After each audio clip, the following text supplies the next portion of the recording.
독일 이민 상담 문의드립니다. 매실청님. 매실청. 예, 저도 참 좋아하는데. 97년생 만 27세, 인서울 4년제 공대, 내년, 이제 요번 학기 끝나면 졸업이에요. 기계공학과. 학점도 뭐 아주 최우등생은 아니지만 나쁘지 않아요. 4.5에 3.5면. 학교 교수님 연구실에서 석사를 보조했음. 학부생 인턴을 하신 거네요. 어학능력. 유년기 2002년부터 2004년까지 미국에서 살아 네이티브처럼 말하고 영어를 자유자재로 사용합니다. 그렇죠. 이때면은 아마 초등학생 저학년? 요 정도 됐을까요? 맞나? 10살이면은 2007년. 요때면은 초등학교, 유치원부터 초등학교 한 1, 2년? 1학년, 2학년 요 정도 다니신 것 같아요. 그리고 독일어 괴테반 A2의 상급반이죠. A2 2.2반이면은 현재는 듀오링고로 언어학습 어플로 듀오링고라는 언어학습 어플이 있어요. 매일 5분씩 시간을 내고 있습니다. 독일 교환학생 1년 경험도 있으시고 아주 좋아요. 이민 희망국가, 독일 및 영미권, 기타 전공을 최대한 살리고 싶음. 매뉴팩처링 엔지니어링이나 오토모티브 엔지니어링 선호. 지금 계획은 올해 말부터 내년 봄까지 영어로 진행되는 독일 기계공학 대학원 과정에 지원해 합격하는 곳에 진학할 생각입니다. 네, 맞는 판단이에요. 지금 자금이 많이 없는데 영미권으로 대학원 가기는 풀 장학금 받기 전에는 쉽지는 않을 것 같아요.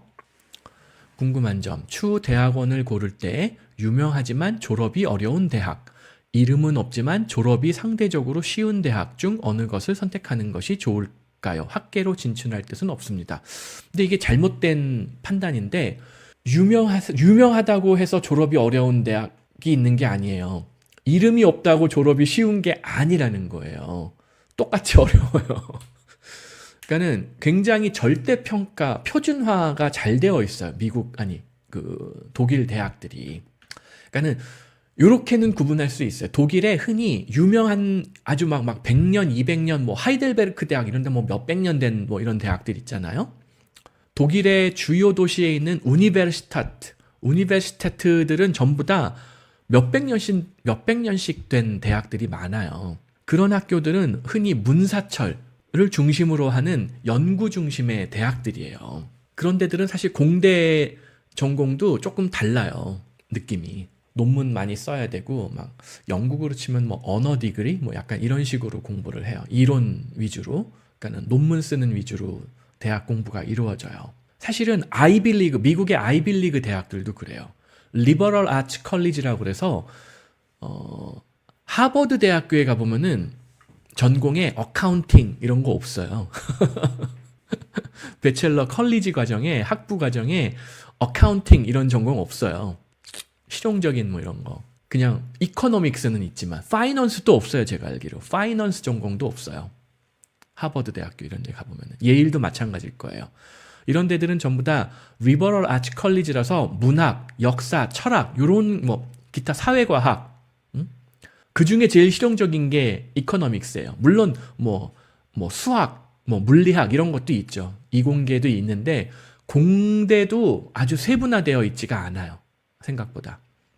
그러니까 아주 근원 학문, 뭐 물리, 화학 이런 거에 조금 더 초점이 맞춰져 있어요. 컴퓨터공학과도 있기는 있는데 하버드나 예일대학교 컴퓨터공학과를 생각보다 안 쳐줘요. 왜냐면은 이런 학교들은 전부 다 리버럴 아츠 컬리지적인 느낌, 그러니까는 인문사회과학에 초점이 맞춰져 있고 뭐 이공계가 있다 하더라도 아주 순수 근원을 파는 학문 이런 거에 초점이 그러니까 중심이 되어 있는 학교라는 거예요. 독일 대학교들도 마찬가지예요. 우니베르시테트들은 전부 다 그런 전통을 이어받은 학교들이에요. 반면에 흔히 독일에서 응용과학대학이라고 되어 있어요. 영어로 하면은 University of Applied Science 이런 거거든요. 흔히 미국 대학으로 치면은 MIT는 유니버시티가 아니잖아요. Massachusetts Institute of Technology란 말이에요. 유니버시티가 아니에요. 물론 MIT에서도 뭐 리버럴 아츠에 준하는 그런 전공 과목들이 없는 건 아니에요. 교양을 쌓아야 되니까. 그런 그 부서들, 디파트먼트, faculty 뭐 이런 데들이 있기는 있는 것 같은데 그게 핵심은 아니라는 거예요. 독일의 뭐 아헨 공대 뭐 이런 데들 보면은 그런 전통을 따르는 거야. 미넨 공대 뭐 이런 데들, TUM 뭐 그러니까 테크놀로지 유니버시티 어쩌고저쩌고 하는 학교들 요런 게 애매하다. 이게 우니베르시테트와 응용과학대학의 뭐 중간쯤 걸쳐져 있는 그런 느낌이고 아예 응용과학대학들은 테크놀로지 유니버시티란 말도 안 써요. 파혹슐레, 혹스슐레 뭐 이렇게 얘기하기도 해요. 근데 요런 학교 나온 분들이 제 과거 10년간 경험을 보면 취업이 더 잘 되더라. 실제 그런 케이스도 있었어요. 이렇게 엔지니어링 전공하셨던 분인데 처음에는 그러니까 주요 도시마다 하나씩 있는 그 우니베르시테트에 딱 들어가서 공부를 시작했는데 공부가 어려웠던 건지 너무 이론 위주, 논문 위주로 자기는 취업을 하기 위해서 독일에 온 건데 취업해서 영주권 따려고 온 건데 너무 논문 이쪽으로 공부가 이루어지는 거야. 석사과정 딱 들어갔더니. 그래서 한 1년 다니더니 이건 아니다. 이름 없는 파혹슐레 응용과학대학으로 옮겼어요. 같은 도시에 있는. 이름은 없지만 사실은 거기가 취업은 훨씬 잘 되는 거죠. 그러니까 한국 사람한테 이름이 없다는 거지 뭐 여기서는 독일에서는 그런 개념이 없으니까. 그래서 거기 졸업하고 취업에 성공하셨어요. 아주 괜찮은 취업에. 그래서 저라면은 취업이 목표라면은 특히나 매뉴팩처링, 오토모티브 그러면은 미넨에서는 바이에른이니까 BMW의 B가 바이에른이란 말이에요.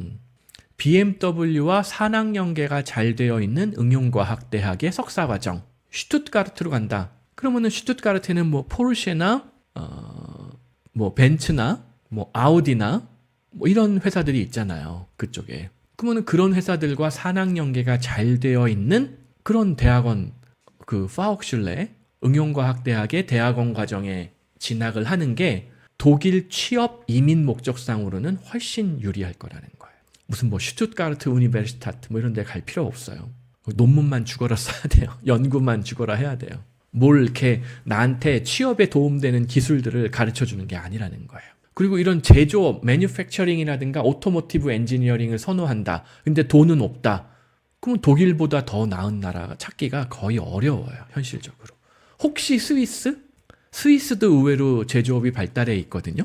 한국에는 스위스에서 초콜릿만 만들고 뭐 요들송만 부르는 줄 알지만 스위스가 굉장히 제조업이라든가 이런 과학이 발달해 있어요. 이거 똑같은 원리인데 되게 스위스에서 제일 유명한 도시 하면 취리히잖아요. 그러면 취리히의 대학이 두 가지가 있어요. 취리히 공대가 있고 그냥 취리히 종합대학이 있어요. 두 개가 학교가 달라요. 그러면 둘 중에 그러니까 취리히 공대는 약간 그 독일의 뭐 TU 시리즈, 테크놀로지 유니버시티 이런 학교들하고 비슷한 느낌인데 둘 중에 커트라인이 어디가 더 높으냐? 취리히 종합대학과 취리히 공대 그러니까 약간 따로 나온 거거든요. 한국으로 치면 무슨 뭐 금호공대 뭐 이런 거 있잖아요. 뭐 광운공대 이런 학교들. 공대로 출발한 학교들. 그게 취리 공대가 따로 있거든요. 취리 공대 여기가 더 높아요. 커트라인이. 취리가 연구 중심의 그 전통 몇백 년의 전통을 내려오는 취리 종합대학보다 커트라인이. 취리 대학도 그냥 일반 취리 대학도 취리에서는 뭐 취리 법대 나왔다? 그러면은 스위스에서 판검사 하는 거예요. 스위스에서 제일 경제 규모라던가 이게 제일 큰 칸톤 지역은 취리이니까 당연히. 근데도 취리 공대가 커트라인 더 높다. 그래서 하여튼 매실청님 저는 독일의 응용과학대학을 최우선적으로 따져보는 게 낫고 그다음에 이제 그나마 유럽에서 이런 제조업이라던가 이런 엔지니어링이 발달한 나라 그 다음은 스위스예요. 독일, 스위스, 그 다음에 의외로 북유럽, 스웨덴이나 이런 데도 좀 있긴 있는데 모르겠어요. 그쪽하고 독일하고 스위스를 비교해보면은 그래도 독일어를 조금이라 물론 영어로 수업하는 대학원 과정이지만 레이버 마켓, 이 노동시장의 규모라든가 성공 가능성을 따지면은 독일을 이기기는 쉽지는 않아요. 또 영어에 덧붙여서 결국 독일어도 공부를 할 텐데 스웨덴어 배워가지고 써먹기가 좀 애매하단 말이에요. 노르웨이어, 덴마크어. 물론 배워두면은 뭐 그 나라에서 뼈를 묻을 경우에는 괜찮은데 저는 성향이 어느 나라에서 뼈를 묻겠다 이런 성향은 아니거든요. 지금 룩셈부르크에 살고 있지만 룩셈부르크에서 뼈를 묻을 것이냐? 그거는 아닐 가능성이 높거든요. 근데 독일어 배워두면은 마찬가지예요. 독일어를 어느 정도 중상급 이상 구사하게 되면은 독일에서 뼈를 묻어야 되는 게 아니라는 거예요. 스위스, 오스트리아, 룩셈부르크 어디든지 또 새로운 기회를 찾아서 나아갈 수 있잖아요. 그래서 저는 매실청님에게 독일을 1순위로 권해드리고 싶어요. 그리고 당연히 영어가 독일어보다 더 편하니까 미국 이민에 관심이 있는데 독일 영주권 취득 후 미국으로 가면 뭐 유리해지는 게 있느냐? 미국 취업이나 영주권은 아니에요. 그건 아니에요. 독일 영주권보다는 독일 시민권까지 취득을 하면은 스위스라던가 다른 나라로 갈 때 훨씬 유리해져요. 그리고 독일을 떠나지만 독일 영주권 시민권, 독일에서의 어떤 그 기회를 잃지 않기 위해서는 영주권만으로는 애매하고 독일 시민권이 있어야 아이러니하지만 독일을 마음대로 떠날 수가 있어요. 그리고 언제든지 다시 독일로 돌아올 수가 있어요. 그리고 독일에 있는 미국 회사 취업하고 그 미국 회사의 인터널 트랜스퍼를 통해서 미국으로 취업할 때는 유리해질 수는 있어요. 근데 그때도 독일 시민권이 있는 게 유리한 게 제가 계속 말씀드리지만 영주권은 독일을 떠나 있으면은 결국 사라져요.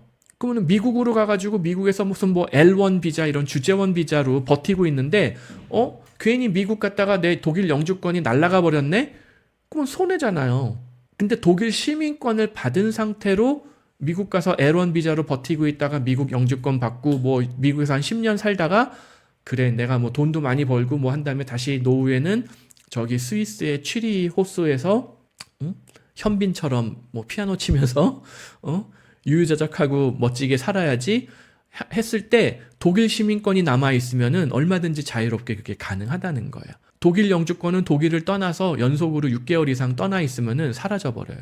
그래서 미국으로 가기 위해서라도 독일 시민권이 있는 게 더 유리하기는 하다. 그러니까 좀 약간 애매한 로직인데 이 부분을 이해를 하셔야 돼요. 매실청님 그렇게 준비를 해보시기 바랍니다.